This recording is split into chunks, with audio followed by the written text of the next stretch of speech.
దేవుణ్ణి నమ్ముకోవడం వల్ల వచ్చే ఆశీర్వాదాలు. మొట్టమొదటిగా శాంతి మన జీవితంలో వస్తుంది. గొడ్రాలుగా జీవిస్తూ మనశ్శాంతి లేక జీవిస్తున్న హన్నా దేవుణ్ణి మనస్ఫూర్తిగా నమ్ముకుని పిల్లల్ని పొందుకుని ప్రశాంతత అనేది పొందుకుంది. రెండవదిగా పాపి పరిశుద్ధంగా మారతాడు. 7 దెయ్యాలతో బాధపడుతున్న మగ్దలేని మరియా లాంటి పాపాత్మురాలు దేవుణ్ణి నమ్ముకుని పరిశుద్ధురాలుగా మార్చబడింది. మూడవదిగా స్వస్థత.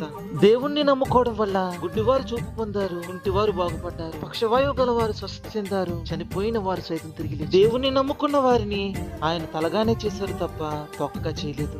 బానిసగా అమ్మివేయబడ్డ ఒక యోసేపు దేవుణ్ణి నమ్ముకుని ఆ దేశ ప్రధాని అయ్యాడు. మరి దేవుణ్ణి నమ్ముకున్న నీకెందుకు ఆశీర్వాదాలు రావటం లేదు? కారణం, ఒక రాతి నేలలో పడిన విత్తనంలా, ఒక ముండ్ల పొదలో పడిన విత్తనంలా నీవు చర్చికి వెళ్తున్నావే తప్ప నీలో వాక్యం అనేది మొలకెత్తడం లేదు. ఒక్కసారి నీ జీవితంలో దేవుని వాక్యానికి చోటించినట్లయితే మంచి నేలలో పడిన విత్తనంలా నీ జీవితం పుష్పించి ఫలిస్తుందని ఈ రోజు